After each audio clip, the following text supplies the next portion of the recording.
où se trouve, dans une zone très isolée, un bois près d'un étang. On est en plein hiver, sur un parcours habituel de chasse. Un chasseur progresse. Il progresse dans la forêt. À ce moment-là, on peut entendre les coups de fusil. Et là, l'homme bascule en avant et il tombe face contre terre. Un crime vient d'être commis. Nous sommes en forêt de Cavignac, près de Bordeaux. La victime est un jeune père de famille de 39 ans, sans histoire, Cyril Boutin. Il n'a rien vu venir. Pourtant, le meurtrier était un proche, très proche même. Mais de qui s'agit-il ?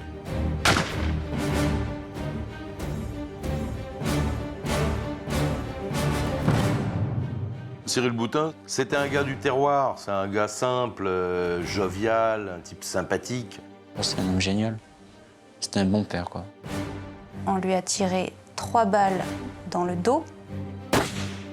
C'est quelqu'un qui est venu pour le tuer. Je leur ai dit, voilà, c'est mon petit frère. Qu'est-ce que je dois faire? Parce que j'ai des choses à dire. Nathalie rejoignit cet individu dans sa caravane quand son mari n'était pas là. Dans son esprit à elle, ne lui sert plus à rien. Cavignac, le 30 octobre 2011. Il est 18h30. Dans cette ferme, perdue au milieu de la campagne bordelaise, Hervé Boutin, 20 ans, fait la sieste. Lorsqu'il se réveille en sursaut. Il va avoir comme une sorte de flash, un mauvais pressentiment. J'ai eu une vision, comme quoi mon père a eu un problème. Et depuis l'après-midi, mon père était parti à la chasse. J'ai pressenti qu'il arrivait quelque chose. Il est persuadé qu'il est arrivé malheur à son père. Le jeune homme est bouleversé. Sous le choc, il court à la cuisine pour alerter sa mère. J'ai demandé, papa est pas rentré, il me fait non, il est toujours pas rentré et tout, c'est pas normal, il a eu un problème. Il va essayer de joindre son père par téléphone portable. Ce monsieur est parti sans son téléphone. Il ne pouvait pas donc le localiser par son téléphone. Et c'est de là que commence à surgir l'inquiétude au sein de la famille. Un quart d'heure plus tard, les gendarmes arrivent au domicile d'Hervé et de sa mère Nathalie. Face au désarroi des membres de cette famille, ils comprennent qu'il faut faire vite. Cyril Boutin, le père de famille, est peut-être en mauvaise posture. Dès le premier soir, les services de gendarmerie locaux sont engagés, y compris avec l'assistance d'un maître chien, pour essayer de retrouver la trace de cette personne. Les gendarmes ne voulaient pas que je bouge, voulaient que je reste à la maison. Je restais avec ma mère parce qu'elle était en pleurs. Et moi, c'était dur, c'était super dur. À 23 h ce 30 octobre, les recherches sont donc suspendues pour la nuit.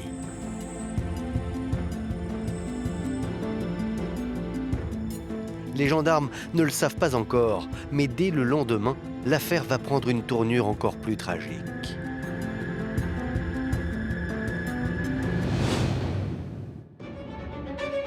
SAMU de Bordeaux, le 31 octobre 2011. Il est 7 h du matin lorsque les pompiers reçoivent un appel de détresse. C'est une femme qui est en pleurs, qui est en panique devant le corps de son mari. Cette femme, c'est Nathalie Boutin. Elle est complètement affolée. Elle décrit le corps de son mari allongé. Elle dit qu'il y a du sang.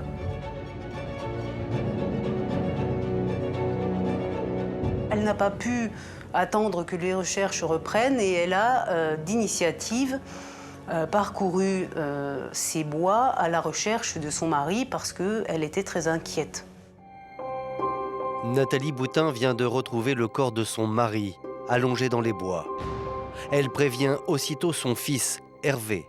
C'est lui qui va conduire les pompiers jusqu'à ce chemin perdu où gît le corps. J'ai vu mon père par terre. La première chose que j'ai fait, j'ai touché littéralement Il y a le pouls, là, voir si j'ai senti que c'était tout froid. Et quand j'ai vu qu'il y avait des trous dans le dos, je savais très bien que c'était fini.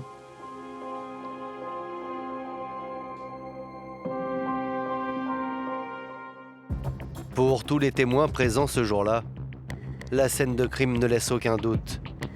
Cyril Boutin, ce père de famille de 39 ans, a été exécuté.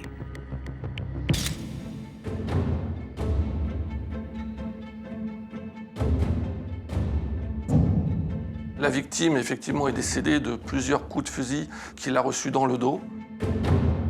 Il présente dans le dos 4 impacts de balles. Un accident de chasse, 4 impacts, ça n'est pas réaliste. Un accident de chasse, 1 balle, oui. 4 balles, pas possible. Ces coups de fusil sont manifestement tirés à quelques 4-5 mètres environ de la victime. La seule possibilité qui reste, c'est un crime. Donc c'est quelqu'un qui a fait sciemment cet acte, c'est quelqu'un qui est venu pour le tuer. Très vite, les gendarmes acquièrent la conviction que cette exécution a été savamment préparée. Car tout laisse penser que le ou les assassins de Cyril Boutin ont agi avec sang-froid. On lui a tiré 3 balles dans le dos, plus 1 balle de manière plus rapprochée au niveau de la tête. Donc il l'achève. Le meurtrier a pensé à tout, car il a pris soin de ramasser les 4 douilles. Des indices qui auraient pu permettre aux gendarmes de remonter jusqu'au propriétaire de l'arme du crime. On s'intéresse à tout l'environnement du lieu de découverte du corps et aucun étui en rapport avec ces tirs-là n'ont été retrouvés à proximité du corps. Effectivement, on n'a pas retrouvé les douilles sur la scène de crime, ce qui laisse comprendre que la personne qui a tiré les a récupérées. Quant à l'heure de la mort de Cyril Boutin, l'autopsie va révéler qu'elle aurait pu survenir la veille, soit le 30 octobre, entre 14 et 16 heures. Peu de temps avant qu'Hervé, le fils de la victime, ne soit réveillé en sursaut.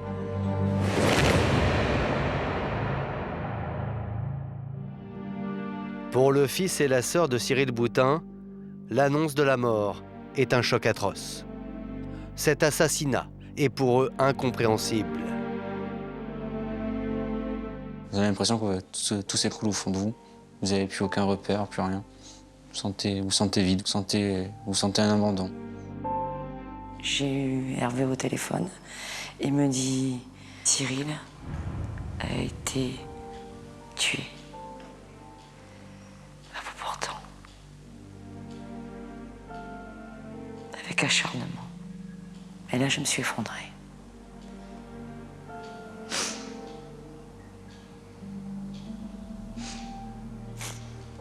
J'ai perdu une partie de moi-même quand il est parti. On faisait plein de choses ensemble. C'était un homme génial. C'était un bon père, quoi.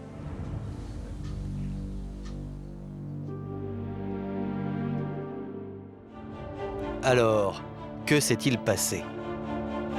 Qui avait des raisons d'en vouloir à ce père de famille, au point de l'exécuter de 4 balles dans le dos sur un chemin forestier? À première vue, difficile de le savoir, car la vie de Cyril Boutin est bien loin de ressembler à celle d'un homme qui aurait pu avoir des ennemis.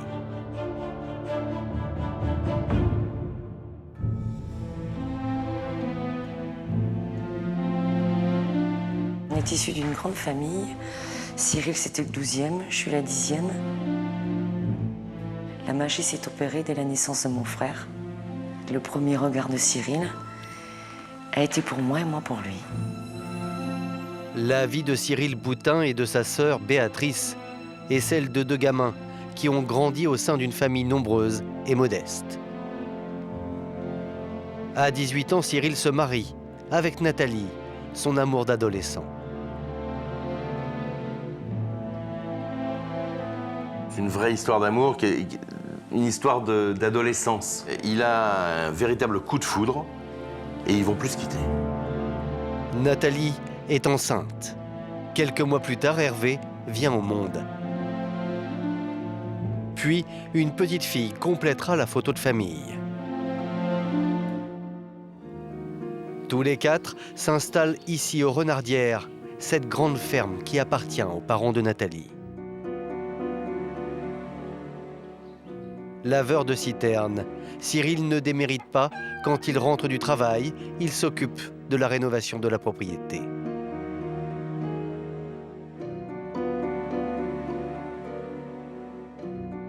Dans cette maison, il a tout fait. Les murs, la toiture, la charpente. Cyril Boutin, c'était un gars du terroir, c'est un gars simple, jovial, un type sympathique. Même s'il était un peu bourru, c'était pas un type méchant, c'était plutôt un brave type. Et si les Boutins ne roulent pas sur l'or, ils sont toujours prêts à rendre service. Le couple accueille aussi une grande partie des gens qui sont dans le besoin. C'est un peu l'auberge du bonheur, c'est-à-dire que quand il y a un copain ou un couple dans l'ennui, il les héberge. Il y a l'assiette sur la table pour celle ou celui qui peut rentrer, et il y a nécessairement aussi un endroit pour qu'ils puissent se réconforter, se réchauffer et dormir. A priori, personne n'aurait donc de raison d'en vouloir à la famille Boutin, et encore moins à Cyril, le chef de famille. Cyril et Nathalie Boutin forment un couple simple et modeste. On ne leur connaît pas d'ennemis, c'est des gens sans problème. Ils ne sont pas connus défavorablement. C'est un couple tout à fait normal qui ne fait pas parler de lui. Alors, qu'est-ce qui a bien pu déclencher une telle rage au point d'abattre un homme de 4 balles dans le dos? C'est Hervé, le fils de la victime, qui va peut-être apporter un début de réponse. Gendarmerie de Cavignac, le 31 octobre, jour de la découverte du corps. Il voulait savoir si mon père avait des ennemis. La première chose qui vient à l'esprit, c'est qu'il y a eu une altercation avec mon père quelques jours avant. Le fils donc, nous explique que quelques jours avant le drame, un gitan était passé pour recueillir de la ferraille. Et au cours de la conversation, il a été conduit vertement par M. Boutin.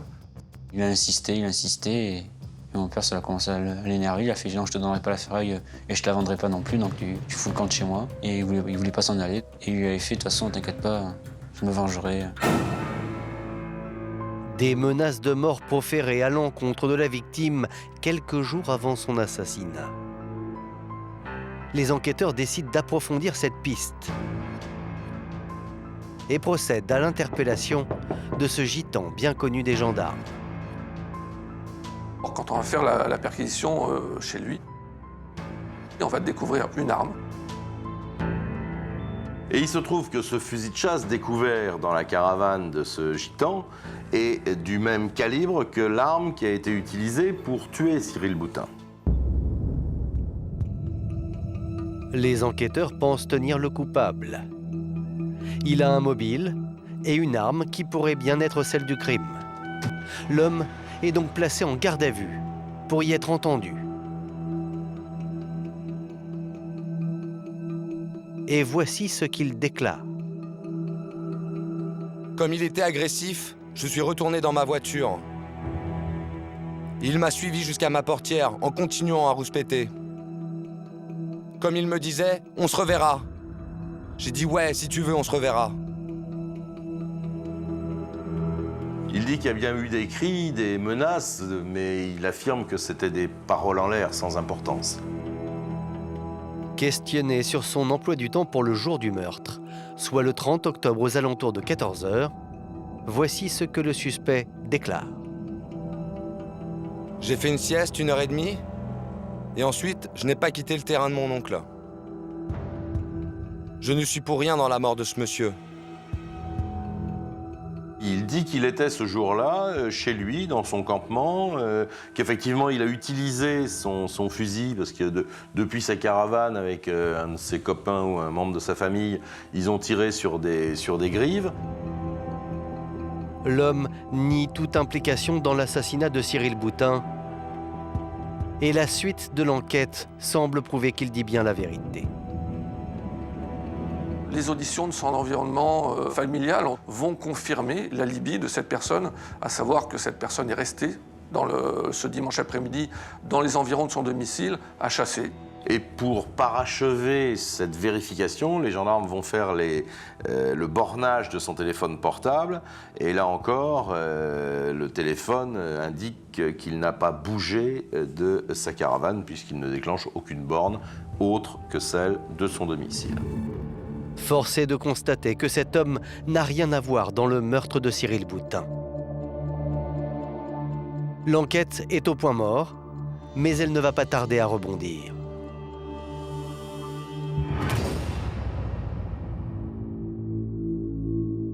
Le 8 octobre 2011, soit une semaine après le drame, Béatrice, la sœur de Cyril Boutin, pousse la porte de la gendarmerie. Elle demande à parler urgemment au directeur d'enquête. Je leur ai dit voilà, je m'appelle Madame Béatrice et je vous interpelle au sujet du Cavignaquais de 39 ans qui a été retrouvé mort dans la nature. C'est mon petit frère. Qu'est-ce que je dois faire? Parce que j'ai des choses à dire. Et ce que Béatrice va raconter aux enquêteurs est pour le moins incroyable. D'après elle, le couple que formaient Cyril et Nathalie était au bord de l'implosion. Cyril m'a parlé de son divorce 1 an avant, que c'était fermé définitif, qu'il avait pris la décision et qu'il allait faire le nécessaire, que ça ne passait plus du tout avec Nathalie. Et les enquêteurs vont découvrir la véritable histoire de Cyril Boutin. Celle d'un homme qui, depuis 3 ans, vivait une lente descente aux enfers. Travail, il était tombé dans une cuve, il s'était abîmé le dos et il était handicapé. Il s'en est suivi une paralysie au niveau du dos. Il a un problème au disque qui le fait terriblement souffrir. Il n'arrive pas à travailler correctement à plein temps, il ne ramène plus de salaire à la maison, il souffre de cette situation. Il y avait juste sa pension handicapée qui rentrait dans la maison. C'était très, très difficile. Il avait perdu tout espoir, il se sentait diminué aux yeux de sa famille. Derrière la façade des Renardières, l'ambiance est délétère. Ce couple marié depuis 17 ans a bien du mal à surmonter cette épreuve. En grattant un peu le vernis, les gens vont s'apercevoir que les choses vont pas très bien au sein de ce couple. Une espèce d'usure qui s'est installée. L'entente du couple n'est pas aussi idyllique que ce qu'on avait compris au départ. Et ce n'est pas tout. Aux Renardières, plusieurs générations se côtoient. Les parents, le fils et les grands-parents. Au total, ce sont près de 8 personnes qui vivent sous le même toit. Alors évidemment, les altercations étaient fréquentes. Il y avait donc la victime, Cyril Boutin, avec son épouse. Il y a le fils du couple avec sa petite amie et leur bébé. Il y a également la mère de Nathalie qui vit là avec son compagnon. Donc finalement, ça fait beaucoup de monde. L'espace vital de chacun se réduit et quelques tensions peuvent éventuellement se créer au sein de la famille. Il me racontait qu'il ne pouvait plus, qu'il ne voulait plus de cette vie. Il en avait marre d'avoir sa belle-mère aussi sur le dos. Il me disait que quoi que je fasse, quoi que je dise, ça n'allait jamais. Ça gueulait tout le temps. Cela devenait ingérable. Cyril Boutin apparaît alors comme isolé, seul face à l'adversité. Jusqu'à ce qu'un homme providentiel arrive à la ferme. Cet homme, le voici, c'est Jean-Marc Arbouin. Et c'est un enfant du pays. Jean-Marc Arbouin est arrivé dans le courant de l'été 2010 chez les Boutins. Il a 37 ans. Il est ouvrier viticole, pompier volontaire. Jean-Marc Arbouin, c'est quelqu'un qui traverse une période un peu difficile dans sa vie. Il vient de se séparer, il n'a plus trop de moyens. Au départ, on lui a offert le gîte et le couvert. Il était dans cette situation, donc il était à la rue. Sans domicile fixe, après avoir été hébergé chez sa mère, qui vit à 25 km de là, Jean-Marc Arbouin trouve ainsi refuge chez Nathalie et Cyril. Et le moins que l'on puisse dire, c'est qu'entre Cyril et Jean-Marc, immédiatement le courant passe. Jean-Marc et mon père, ils étaient tout le temps ensemble. Ils travaillaient tous les deux dans les vignes. C'était des super potes. Ils vont aller à la chasse régulièrement, faire les repas ensemble. Et tout semble se passer pour le mieux entre eux. Il y a nécessairement une intimité, une amitié qui est née entre ces deux hommes, et en tout cas une confiance réciproque. On peut presque parler d'un coup de foudre amical. Ils étaient quasiment inséparables, les deux, là. À tel point que 4 mois avant le drame, Jean-Marc Arbouin s'installe dans la propriété. Jean-Marc, il termine par aller habiter au domicile de cette famille Boutin. Il vit dans un mobil-home qu'il a mis au fond du jardin, donc il est dans leur quotidien.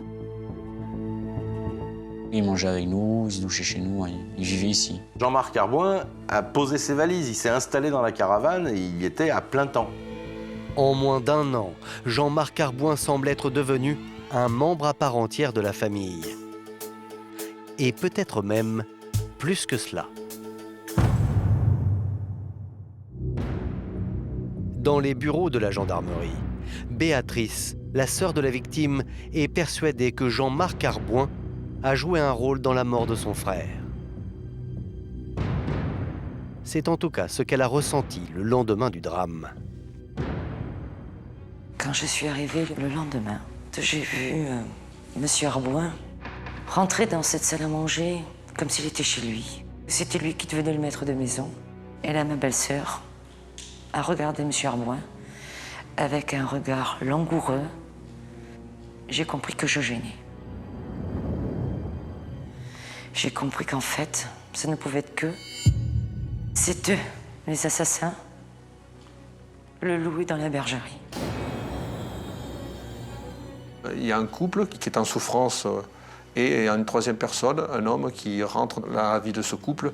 On peut largement supposer qu'il a un contact intime avec Nathalie et qu'il rentre en concurrence avec le mari de Nathalie. Et on entre dans un schéma classique tel qu'on peut le voir bien souvent dans les affaires. L'amant qui voudrait se débarrasser du mari qui devient gênant. Dès lors, l'enquête sur la mort de Cyril Boutin s'oriente vers un drame passionnel.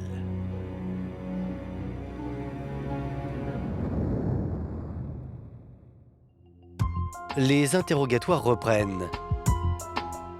Et les gendarmes vont découvrir que dans le village, cette relation adultère était un secret de Polichinelle.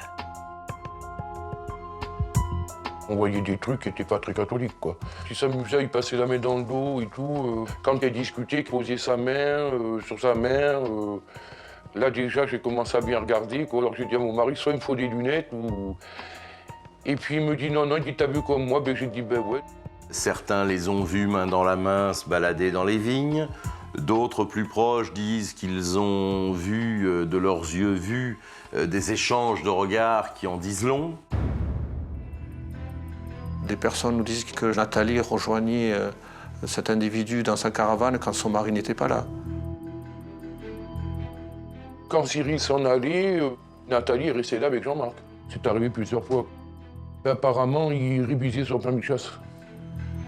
Mais bon, Nathalie n'étant pas chasseur, déjà, ça m'a un peu choqué. Pire, depuis la mort de Cyril Boutin, les deux amants assumeraient sans complexe leur relation. Tout de suite après le décès de Cyril Boutin, Jean-Marc Arbouin passe de la caravane à l'intérieur de la ferme, à l'intérieur de la maison. On avait l'impression qu'il n'était même pas enterré, quoi, qu'elle était déjà dans les bras de son amant, quoi. Un voisin raconte que l'origine de la dépression de Cyril n'est pas du tout liée à son accident de travail, mais bien plus à sa situation familiale, sa situation maritale.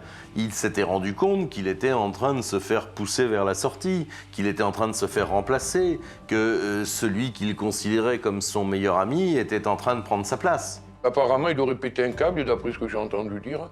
Mais après, bon, je l'ai appris d'une autre personne que Jean-Marc était avec Nathalie. Et j'ai dit, ah bon, ah ben, il dit, ouais, mais dit, le Cyril, il le prend très très mal. Ah ben, j'ai dit, tu m'étonnes.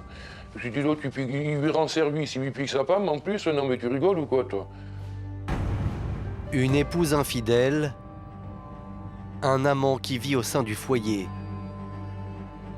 et un mari handicapé, le trio est explosif.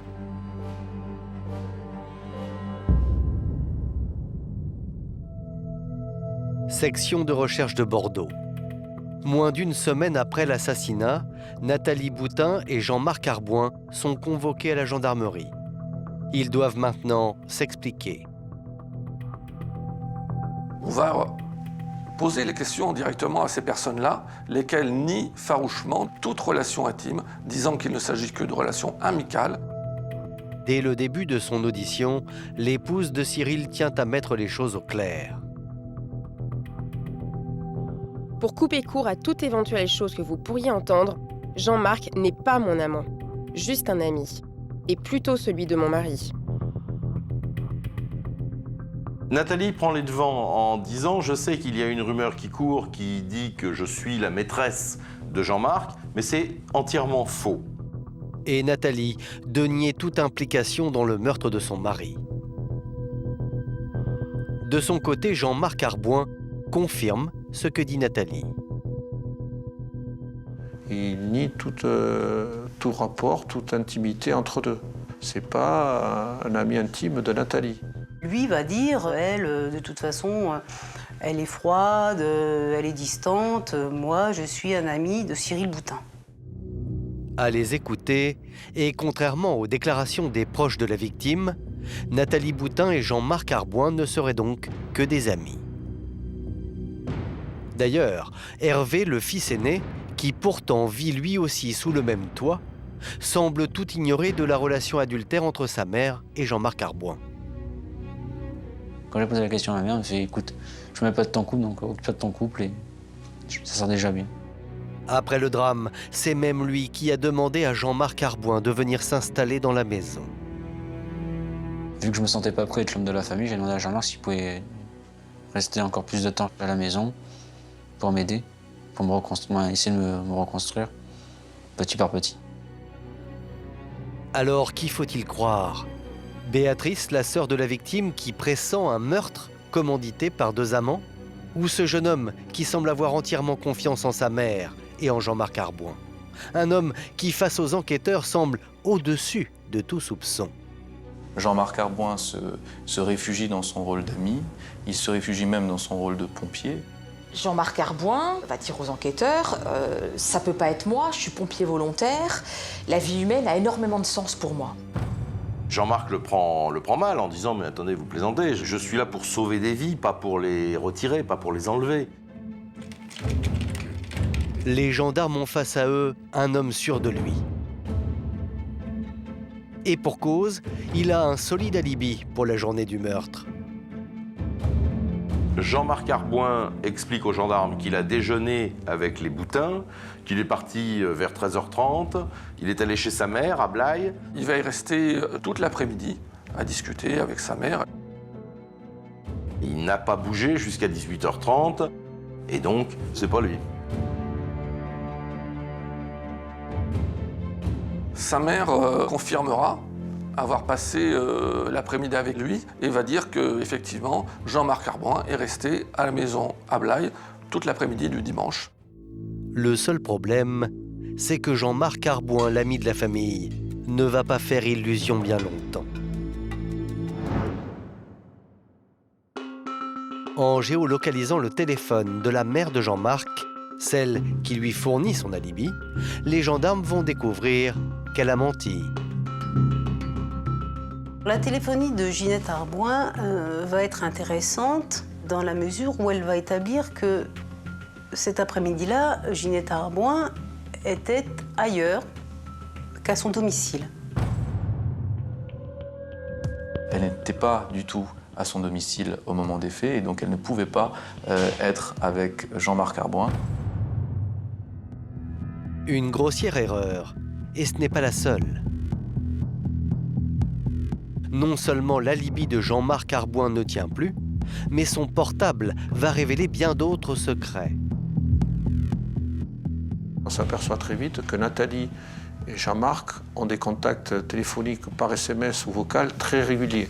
Lesquels sont sans équivoque sur la nature de leur relation, puisqu'il s'agit de mots d'amour.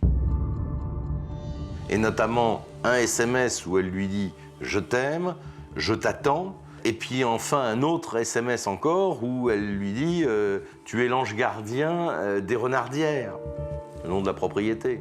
Donc on comprend vraiment qu'il y a une relation intime à eux deux, contrairement à tout ce qui avait été annoncé.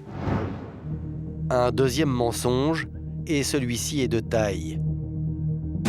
Car il corrobore l'hypothèse d'un amant qui veut se débarrasser d'un ami et mari devenu gênant. Alors s'il n'était pas avec sa mère, où se trouvait Jean-Marc Arboin le 30 octobre 2011, entre 14h et 16h? On va s'apercevoir dans le domaine de la téléphonie que le téléphone portable de Jean-Marc Arboin est inhabituellement coupé tout le dimanche après-midi. Il aurait sorti la carte de son téléphone et pendant plusieurs heures qui couvrent l'ensemble de l'après-midi, on ne peut pas le localiser, ce qui est inhabituel de sa part. Un téléphone portable éteint au moment des faits, la coïncidence est plus que troublante. Jean-Marc Arboin aurait-il sciemment coupé son téléphone portable pour commettre son crime sans être inquiété? Aurait-il savamment tout orchestré? 3 semaines après l'assassinat de Cyril Boutin, les gendarmes décident de placer sur écoute téléphonique Jean-Marc, le pompier, sa mère, Ginette, et Nathalie, la femme infidèle. C'est toujours très intéressant d'observer des gens qui pensent avoir berné les services de gendarmerie et qui se sentent très forts et généralement ils parlent.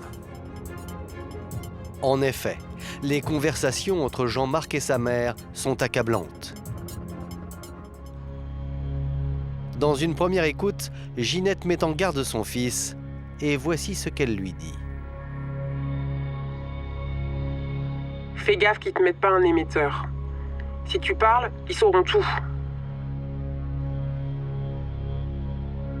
Ça conforte toujours notre hypothèse de travail, à savoir qu'ils y sont pour quelque chose. Plus grave, la mère de Jean-Marc va commettre une bourde qui accuse son fils.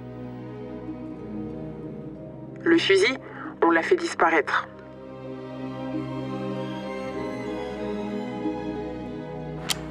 Pour les gendarmes, ce ne peut être que l'arme du crime, le fusil de chasse, qui n'a jamais été retrouvé. On apprend que Jean-Marc a caché le fusil de chasse dans le jardin de sa mère et par la suite, Ginette l'a sorti pour éviter qu'il s'abîme puisque c'est une arme de famille et apparemment il tenait énormément à cette arme. Ginette Arboin s'emploie à faire disparaître des éléments de preuve pouvant être à charge contre son fils. Le tableau prend forme. Une femme infidèle, un amant probablement meurtrier et une mère qui est prête à tout pour protéger son fils. Le 30 novembre 2011, soit un mois après l'assassinat de Cyril Boutin, Jean-Marc Arboin et sa mère, ainsi que Nathalie Boutin, sont interpellés et placés en garde à vue. Durant plusieurs heures, les 3 prévenus s'en tiennent à leur première version. Et Jean-Marc Arboin va même plus loin. Dans un premier temps, il lit tout en bloc. Jean-Marc prend les gendarmes de haut. Il y a une forme d'arrogance qui se dégage de lui, il est sûr de lui. Seulement, Jean-Marc Arboin ne va pas tarder à perdre de sa superbe.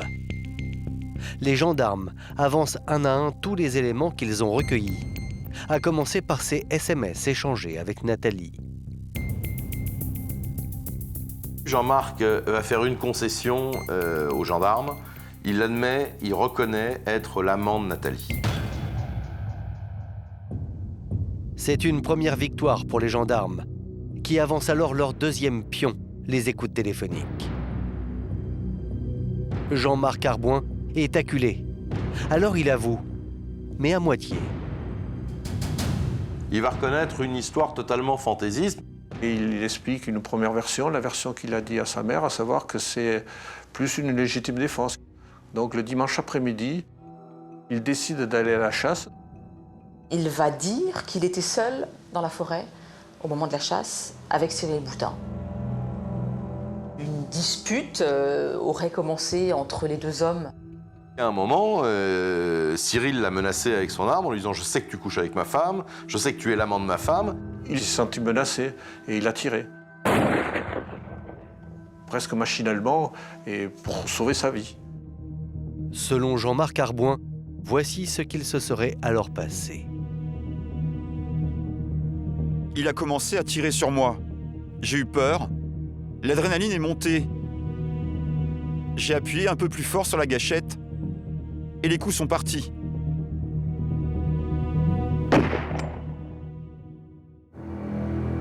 Mais c'est un mensonge de plus qui ne va pas résister aux constatations médico-légales réalisées sur le cadavre de Cyril Boutin.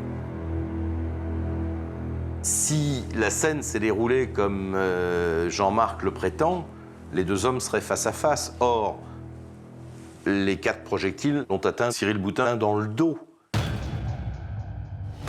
Alors que s'est-il vraiment passé lors de cette partie de chasse fatale? Éprouvé par 24 heures de garde à vue, Jean-Marc Arbouin va craquer. Et le récit qu'il va faire fait froid dans le dos. Jean-Marc Arbouin va finir par avouer que cet après-midi-là, ils étaient 3, que Nathalie était présente avec eux. Le récit de Jean-Marc Arbouin commence le 30 octobre 2011 aux Renardières. Il s'avère que ce dimanche après-midi, juste après que tout le monde ait pris le repas en famille, Cyril Boutin décide d'aller à la chasse, accompagné de son ami Jean-Marc et de sa femme Nathalie. Mais ce que Cyril Boutin ignore, c'est que sa femme et son meilleur ami ont imaginé un plan pour l'assassiner. D'une façon symbolique, Nathalie tend le fusil à Jean-Marc. Nathalie va donner à Jean-Marc l'arme du crime, le fusil de chasse qui va servir à tuer son mari. Se disant qu'il est peut-être temps de passer à l'action pour leur projet machiavélique. Elle arme son amant. Avant de partir, Jean-Marc Arbouin prend une dernière précaution. Il va retirer la puce de son téléphone portable de manière à ne pas être géolocalisable. Et ils partent ensemble dans les bois. Ils sont partis à la chasse en se suivant à la queue leu-leu. Cyril Boutin est en tête, suivi par Jean-Marc Arbouin, qui lui-même est suivi par Nathalie Boutin. Après 1 kilomètre de marche à travers la forêt, Jean-Marc Arbouin et Nathalie Boutin s'arrêtent. Ils repèrent un endroit qui leur semble propice à leur plan machiavélique, suffisamment éloigné des habitations, assez isolé, pas de voisins, en tout cas pas d'autres chasseurs aux alentours. Et c'est le moment que choisit Nathalie Boutin pour demander à son amant de commettre l'irréparable. Elle l'accompagne parce qu'elle sait qu'il peut défaillir. Et il se retourne, il attend l'ordre. Elle lui fait un signe de tête. Et le drame commence. Ce hochement de tête était l'indication du moment où il fallait tirer.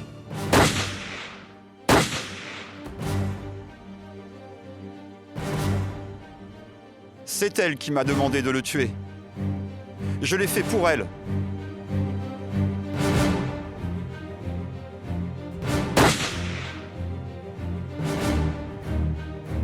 Quand j'ai vu les impacts, 3 dans le dos, dont un au niveau de l'abdomen, J'ai voulu éviter qu'il souffre.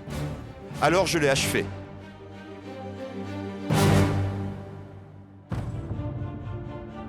Cyril Boutin a donc trouvé la mort sur un chemin forestier, abattu comme un gibier, dans la plus totale indifférence, comme en témoigne la suite du récit.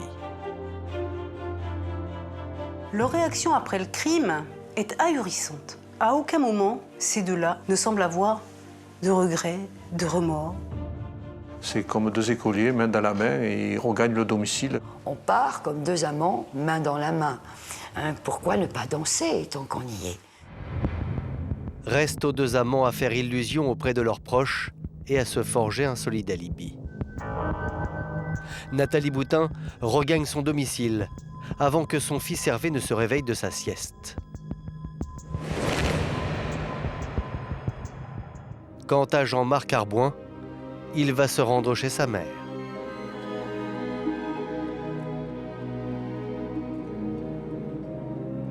Il va lui raconter ce crime terrible qu'il a commis en inventant évidemment la fameuse légitime défense que sa mère aura la faiblesse de croire et acceptera donc de lui servir d'alibi.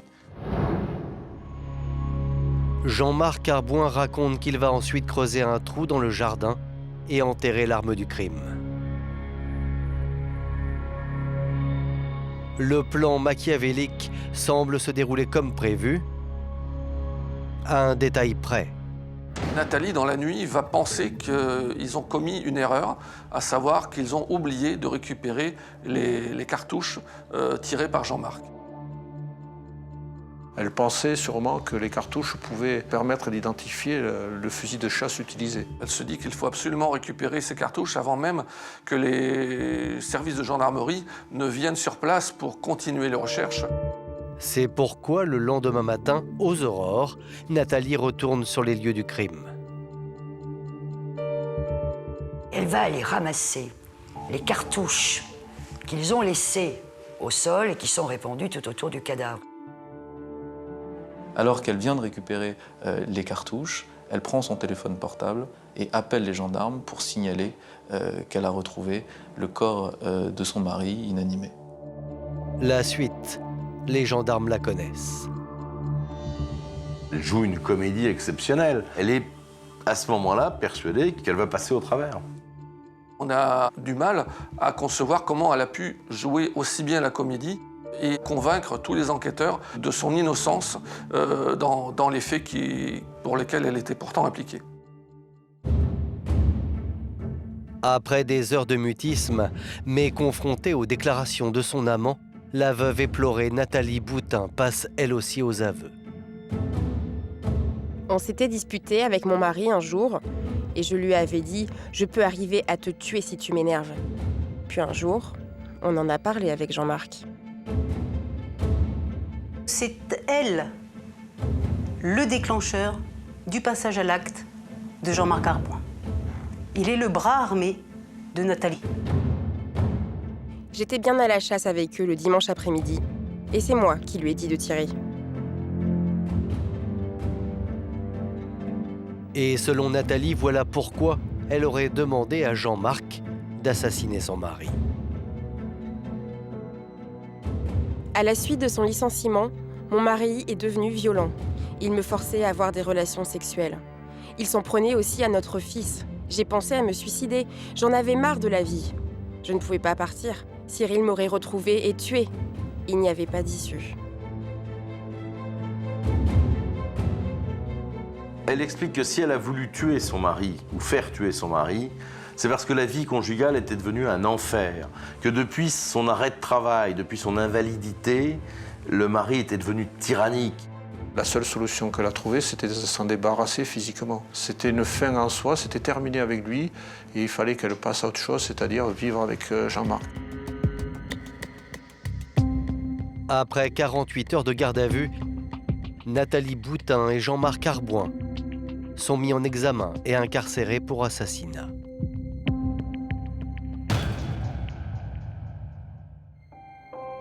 C'est dans le journal, le lendemain matin, que les proches de Cyril Boutin apprennent la terrible vérité. C'est savoir que mon frère avait reçu 3 balles dans le dos, 1 balle à la tête, qu'il n'y était pour rien, qu'il avait donné tout pour sa famille, qu'il s'était fait humilier, ensuite massacré. Ma sœur Brigitte et moi-même, on s'est retrouvés à pleurer, comme 2 personnes égarées. Hervé, quant à lui, lorsqu'il apprend la vérité sur sa mère, tombe des nues. J'ai du mal encore à digérer tout ce qu'elle m'a fait. Elle m'a menti, elle savait dès le début où était mon père, qu'on l'a assassiné, et elle a laissé dormir dehors comme un chien, et ça, j'ai du mal à le supporter. Dans cette affaire, Hervé Boutin a non seulement perdu sa mère, il a perdu son père, bien évidemment, avant tout, père qu'il aimait. C'est un gamin qui a été détruit par ces événements. Tribunal de grande instance de Bordeaux. Le 9 décembre 2013, le procès des amants diaboliques s'ouvre devant la cour d'assises de la Gironde. L'ambiance est pesante. Pour l'assassinat de Cyril Boutin, Nathalie et Jean-Marc Arbouin encourent la réclusion criminelle à perpétuité. Dans le box des accusés, d'emblée, l'amant meurtrier se présente au juré comme un bienfaiteur. Il la sauve des pattes, des griffes d'un homme violent.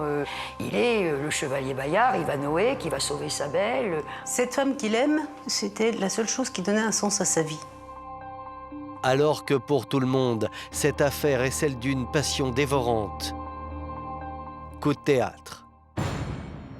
Nathalie Boutin va désarçonner l'auditoire.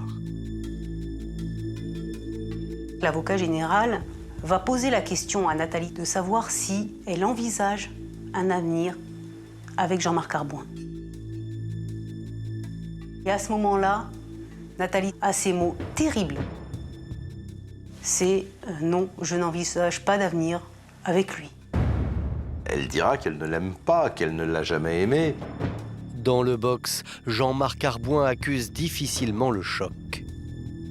Et là, il est recroquevillé sur lui-même, tête basse. Tout le monde a compris que son monde à lui venait de s'écrouler. De son côté, Nathalie Boutin, au fil des jours, va dévoiler à la cour son vrai visage. On découvre, à l'occasion de cette audience, qu'elle est finalement d'une froideur incroyable. Elle s'est servie de cet homme pour exécuter son mari, mais cet homme, elle en a rien à faire. Cette femme est-elle tout simplement capable d'aimer? La question peut se poser.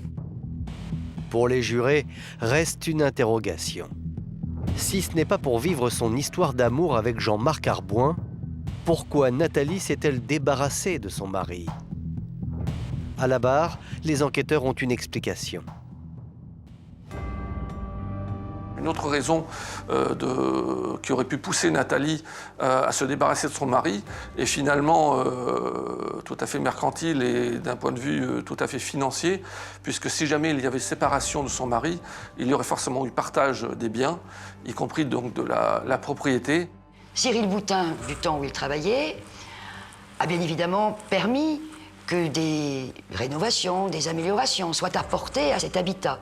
En se séparant, il aurait très probablement demandé à Nathalie sa participation. Ce crime a été organisé uniquement pour qu'elle puisse garder sa maison et qu'elle n'ait pas un centime à débourser. On a un assassinat utilitaire.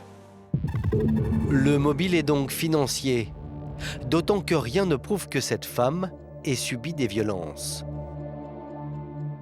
Le problème, c'est que ces violences, ces agressions sexuelles, ces actes sexuels qu'il lui aurait imposés, évidemment, personne ne vient les confirmer, ni pendant l'instruction, ni encore moins à l'audience. Il n'y a jamais eu la moindre violence de la part de Cyril sur la personne de son épouse. Il n'a jamais violé son épouse, il n'a jamais porté la main sur son épouse. Au fil des audiences, il apparaît clairement que depuis son accident, Cyril Boutin était devenu pour son épouse un poids. Dans son esprit à elle, ne lui sert plus à rien. Il est handicapé suite à une chute et il ne peut plus travailler. Il coûte, puisqu'il ne rapporte plus, il ne travaille plus. Il est devenu inutile parce que les corvées de la maison, il ne peut plus les accomplir, sauf à exprimer des souffrances, parce qu'en plus, monsieur se plaint. C'est même plus un mari. Un mari, ça remplit une fonction. Il est devenu inutile. Après 2 ans d'enquête, un premier procès et un second en appel, c'est dans un silence de cathédrale que le verdict est rendu. Jean-Marc Arbouin, qui a appuyé sur la détente, est condamné à 30 ans de réclusion criminelle. Nathalie, l'instigatrice, elle, est condamnée à 25 ans de prison.